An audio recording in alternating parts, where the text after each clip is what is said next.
جب ابلیس نے یہ دیکھا کہ اللہ تعالیٰ نے حضرت آدم اور حضرت حوا علیہ السلام کو عزت دیتے ہوئے انہیں جنت میں رہنے کا حکم دے دیا ہے تو حسد کی آگ میں جل گیا اور انسان دشمنی کا عملی مظاہرہ کرتے ہوئے انہیں جنت سے نکلوانے کے لیے چال چلنے لگا اور بڑا ہمدرد بن کر حضرت آدم اور حضرت حوا علیہ السلام کے پاس آ کر کہنے لگا کہ تمہیں معلوم ہے کہ اس درخت کے قریب جانے سے تمہیں کیوں روکا گیا ہے؟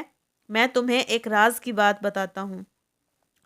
اللہ تعالیٰ نے تمہیں اس درخت کے پاس جانے سے اس لیے روکا ہے کہ اگر تم اس کا پھل کھا لو گے تو فرشتے بن جاؤ گے یا پھر ہمیشہ کے لیے جنت کی زندگی پالو گے۔ فرمان الہی ہے کہ تمہارے رب نے تو تم کو اس درخت کا پھل کھانے سے صرف اس لیے منع کیا ہے کہ تم فرشتے نہ بن جاؤ یا ہمیشہ زندہ رہنے والوں میں سے نہ ہو جاؤ۔ شیطان نے یعنی آدم علیہ السلام کے دل میں وسوسہ ڈال دیا اور کہا کہ اے آدم، کیا میں تمہیں ہمیشہ کی زندگی کا درخت اور ایسی بادشاہت نہ بتا دوں جو کبھی ختم نہ ہو؟ حضرت آدم اور حضرت حوا علیہ السلام ابلیس کو اپنا ہمدرد اور خیر خواہ سمجھ کر اس کے بہکاوے میں آ گئے اور جس درخت کے پاس جانے سے اللہ رب العزت نے منع کیا تھا اس کے پاس چلے گئے، اور جیسے ہی اس درخت کا پھل چکھا تو ان کے جسم پر سے جنتی لباس فوراً اتر گیا۔ فرمان الہی ہے کہ ہم نے کہا اے آدم، یہ تمہارا اور تمہاری بیوی کا کھلا دشمن ہے، خیال رکھنا ایسا نہ ہو کہ یہ تم دونوں کو جنت سے نکلوا دے، پھر تم مصیبت میں پڑ جاؤ۔ یہاں تو تمہیں آرام ہے، نہ تمہیں بھوک ستاتی ہے، نہ تم برہنہ ہوتے ہو، نہ تمہیں پیاس لگتی ہے اور نہ ہی دھوپ ستاتی ہے۔ حضرت آدم اور حضرت حوا علیہ السلام جنت میں آرام اور سکون سے رہنے لگے اور شیطان انہیں بہکانے کے لیے مسلسل ان کا پیچھا کرتا رہا۔ آخرکار اس نے حضرت آدم اور حضرت حوا کو بہکانے کے لیے ان کے دل میں وسوسے ڈالنا شروع کر دیے اور کہنے لگا کہ اے آدم، کیا میں تمہیں ایسا درخت نہ بتاؤں جسے کھانے کے بعد تم جنت میں ہمیشہ کے لیے رہو گے؟ حضرت آدم اور حضرت حوا نے اس درخت کا پھل کھانے سے انکار کر دیا۔ شیطان نے اعتماد دلانے کے لیے جھوٹی قسم کھا کر کہا کہ میں تو تمہارا خیر خواہ ہوں اور تمہیں اچھی بات بتا رہا ہوں۔ شیطان کے قسم کھانے پر حضرت آدم اور حضرت حوا اس کے بہکاوے میں آ گئے اور اللہ عز و جل سے کیے ہوئے عہد کو بھول کر جس درخت سے اللہ تعالیٰ نے منع فرمایا تھا اس کا پھل کھا لیا۔ حضرت آدم اور حضرت حوا علیہ السلام نے جیسے ہی ممنوع درخت کا پھل چکھا تو ان کا جنتی لباس جسم پر سے اتر گیا اور وہ شرم کے مارے اپنے ستر کو چھپانے کے لیے جنت کے درختوں کے پتے اپنے اوپر چپکانے لگے۔ فرمان الہی ہے پھر شیطان نے انہیں اس یعنی جنت سے پھسلا کر ان دونوں کو وہاں سے نکلوا دیا۔ ایک اور جگہ اللہ تعالیٰ فرماتے ہیں پھر شیطان نے ان دونوں کے دلوں میں وسوسہ ڈالا تاکہ ان کی شرمگاہیں جو ایک دوسرے سے پوشیدہ تھیں دونوں کے سامنے بے پردہ کر دے، اور کہنے لگا کہ تمہارے رب نے تو تم کو اس درخت سے صرف اس لیے منع کیا ہے کہ کہیں تم فرشتے نہ بن جاؤ یا ہمیشہ زندہ رہنے والوں میں سے نہ ہو جاؤ۔ اس نے دونوں کے سامنے اللہ کی قسم کھائی کہ یقین جانو میں تم دونوں کا سچا خیر خواہ ہوں۔ چنانچہ اس نے ان دونوں کو دھوکہ دے کر اپنے جال میں پھنسا لیا۔ پھر جب ان دونوں نے درخت کا پھل چکھا تو دونوں کی شرمگاہیں ایک دوسرے کے سامنے بے پردہ ہو گئیں اور دونوں اپنی شرمگاہوں کو جنت کے پتوں سے ڈھانپنے لگے، اور ان کے رب نے ان کو آواز دی، کیا میں نے تم دونوں کو اس جنت کے درخت سے منع نہیں کیا تھا اور یہ نہیں کہا تھا کہ شیطان تمہارا کھلا دشمن ہے؟ آدم اور حضرت حوا نے ابلیس کے بہکاوے میں آ کر ممنوع درخت کا پھل کھا لیا تو ان کے جنتی لباس اتر گئے اور اللہ عز و جل نے انہیں زمین پر اترنے کا حکم دیا اور ساتھ ہی ابلیس کو بھی زمین پر اتار دیا۔ حضرت آدم علیہ السلام کو اس بات سے آگاہ کر دیا کہ جس طرح شیطان نے تمہیں بہکا کر جنت سے نکلوایا ہے اسی طرح یہ دنیا میں بھی تمہیں بہکانے کی بھرپور کوشش کرے گا تاکہ تم دوبارہ جنت میں داخل نہ ہو سکو، لہٰذا اپنے آپ کو اس کی چال سے بچانے کی بھرپور کوشش کرنا۔ فرمان الہی ہے اللہ نے فرمایا تم سب اسی حالت میں زمین پر رہو۔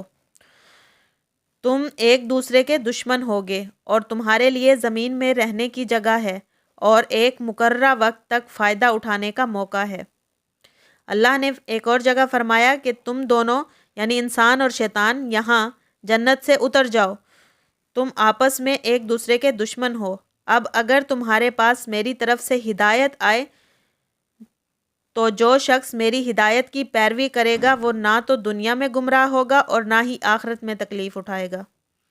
رسول اکرم صلی اللہ علیہ وآلہ وسلم نے فرمایا کہ اللہ تعالیٰ نے جب آدم علیہ السلام کو جنت سے زمین پر اتارا تو انہیں دنیا میں جینے کا ہنر بھی سکھایا اور جنت کے کچھ پھل بھی عطا فرمائے۔ حضرت آدم اور حضرت حوا علیہ السلام کو اللہ تعالیٰ نے جنت سے نکال کر زمین پر اتارا۔ زمین پر اترنے کے بعد انہیں جنت اور اس کی راحت اور سکون والی زندگی یاد آئی اور انہیں اپنی غلطی کا احساس ہوا تو فوراً اللہ سبحانہ و تعالیٰ کے حضور توبہ کرنے لگے اور توبہ کے کلمات بھی اللہ عز و جل نے انہیں سکھا دیے۔ فرمان الہی ہے، پھر آدم علیہ السلام نے اپنے رب سے چند کلمات سیکھ لیے تو اس نے ان کی توبہ قبول کر لی، بے شک وہی توبہ قبول کرنے والا بے حد رحم کرنے والا ہے۔ ربنا ظلمنا انفسنا وان لم تغفر لنا وترحمنا لنکونن من الخاسرین، جس کا ترجمہ یہ ہے کہ اے ہمارے رب، ہم اپنے آپ پر ظلم کر بیٹھے ہیں، اگر آپ نے ہمیں معاف نہ کیا اور ہم پر رحم نہ فرمایا تو یقیناً ہم نقصان پانے والوں میں سے ہو جائیں گے۔ یہ دعا پڑھنے پر اللہ تعالیٰ نے آپ علیہ السلام کو معاف فرما دیا۔ اس دعا میں حضرت آدم علیہ السلام کی 5 خوبیاں ذکر ہوتی ہیں: اپنی غلطی کا اعتراف کرنا، غلطی پر شرمندہ ہوئے، اپنے نفس کو ملامت کی، فوراً توبہ کی اور اللہ کی رحمت سے نا امید نہ ہوئے۔ اللہ تعالیٰ نے حضرت آدم اور حضرت حوا علیہ السلام کو بہت ساری اولاد عطا فرمائی۔ فرمان الہی ہے، اے لوگو، اپنے رب کے عذاب سے ڈرو جس نے تمہیں ایک جان یعنی آدم علیہ السلام سے پیدا کیا اور اسی سے اس کی بیوی یعنی حضرت حوا کو پیدا کر کے ان دونوں سے دنیا میں بہت سے مرد اور عورتیں پھیلا دیں۔ یہ سورۃ نساء کی آیت نمبر 1۔ اور یاد کرو جب آپ کے رب نے بنی آدم کی پشتوں سے ان کی اولاد کو نکالا اور انہیں خود ان پر گواہ بناتے ہوئے پوچھا کہ کیا میں تمہارا رب نہیں ہوں؟ سب نے جواب دیا، کیوں نہیں، ہم سب اس کی گواہی دیتے ہیں کہ آپ ہی ہمارے رب ہیں۔ حدیث رسول اکرم صلی اللہ علیہ وسلم ہے کہ جب اللہ تعالیٰ نے آدم علیہ السلام کو پیدا فرمایا تو آپ علیہ السلام کی پشت پر ہاتھ پھیرا، قیامت تک پیدا ہونے والی ہر جان آپ علیہ السلام کی پشت سے ظاہر ہوئی۔ اللہ تعالیٰ نے ہر ایک کی آنکھوں کے درمیان نور کی چمک رکھ دی، پھر انہیں آپ علیہ السلام کو دکھایا۔ آپ علیہ السلام نے پوچھا، اے میرے رب، یہ کون ہیں؟ اللہ تعالیٰ نے جواب دیا کہ یہ تمہاری اولاد ہیں۔ آپ علیہ السلام کو اپنی اولاد میں سے ایک آدمی ایسا نظر آیا جس کی پیشانی کی چمک آپ علیہ السلام کو بہت اچھی لگی۔ آپ علیہ السلام نے پوچھا کہ اے میرے رب، یہ کون ہیں؟ اللہ تعالیٰ نے جواب دیا کہ یہ آپ کی اولاد میں سے آخری زمانے کی قوموں میں سے ایک نبی ہیں جس کا نام داؤد ہوگا۔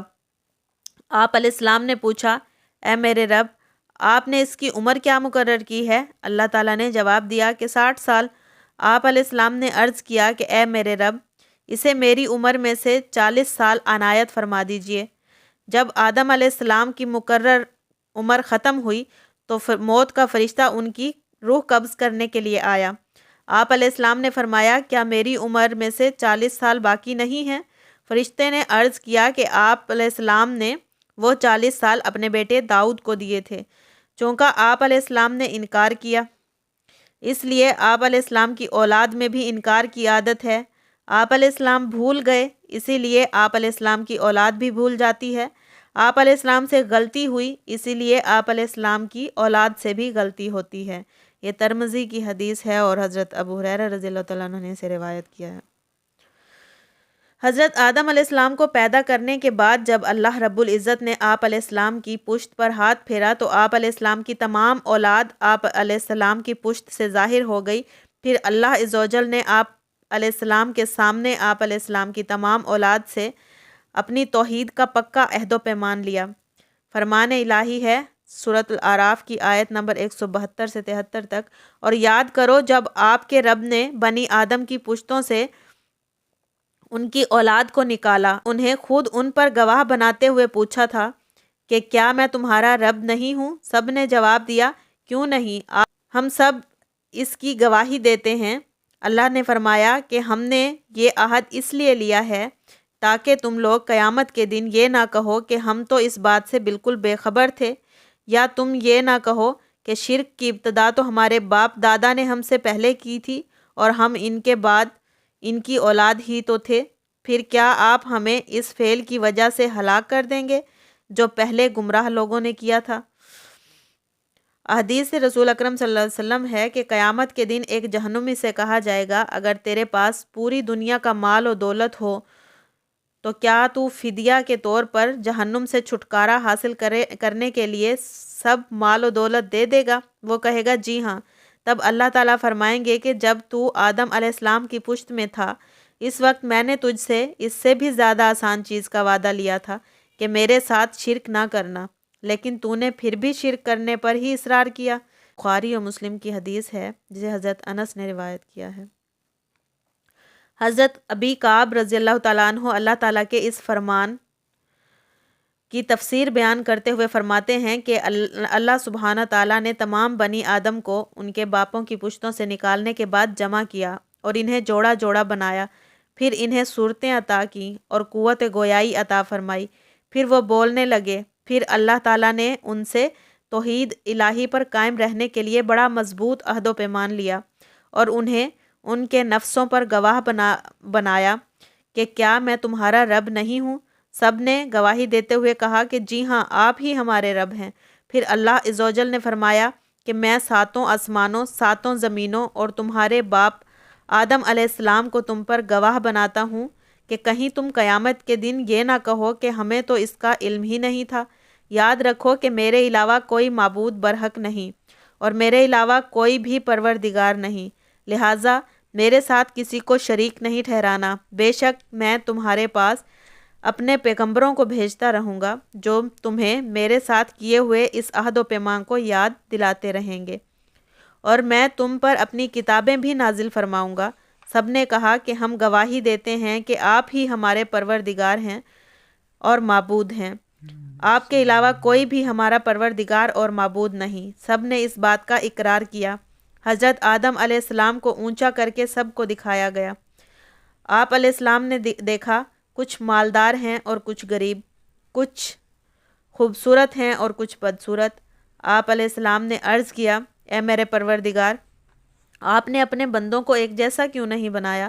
اللہ رب العزت نے جواب دیا، میں نے چاہا کہ میرا شکر ادا کیا جائے۔ آپ علیہ السلام نے انبیاء کو دکھایا کہ وہ روشن قندیلوں کی طرح نمایاں ہیں۔ اللہ رب العزت نے ان سے بھی رسالت و نبوت کے متعلق خصوصی عہد و پیمان لیا۔ اللہ تعالیٰ نے جب حضرت آدم علیہ السلام کی تخلیق مکمل کرنے کے بعد ان کی پشت سے تمام اولاد کو ظاہر کیا تو ان میں قیامت تک مبعوث ہونے والے انبیاء علیہ السلام بھی تھے۔ اللہ عز و جل نے انبیاء علیہ السلام سے بھی توحید، رسالت اور نبوت سے متعلق خصوصی عہد و پیمان لیا۔ فرمان الہی ہے، اے نبی صلی اللہ علیہ وسلم، یاد کریں جب ہم نے تمام انبیاء علیہ السلام سے توحید کا عہد لیا اور بالخصوص آپ صلی اللہ علیہ وآلہ وسلم، حضرت نوح، ابراہیم، موسیٰ اور مریم کے بیٹے عیسیٰ سے، اور ہم نے ان سب سے بڑا پکا عہد لیا۔ اور وہ وقت یاد کیجئے جب اللہ نے تمام انبیاء علیہ السلام سے عہد لیا تھا کہ جب میں تمہیں کتاب اور حکمت عطا کر دوں تو پھر تمہارے پاس وہ رسول یعنی محمد صلی اللہ علیہ وسلم آئے جو ان چیزوں کی تصدیق کر رہا ہو جو تمہارے پاس ہیں، تو اس رسول پر ضرور ایمان لانا اور اس کی ضرور مدد کرنا۔ اللہ نے پوچھا، کیا تم اقرار کرتے ہو اور اس پر میرا عہد قبول کرتے ہو؟ تو انہوں نے جواب دیا کہ جی ہاں ہم اقرار کرتے ہیں۔ اللہ نے فرمایا، تم گواہ رہنا اور میں بھی تمہارے ساتھ گواہ ہوں،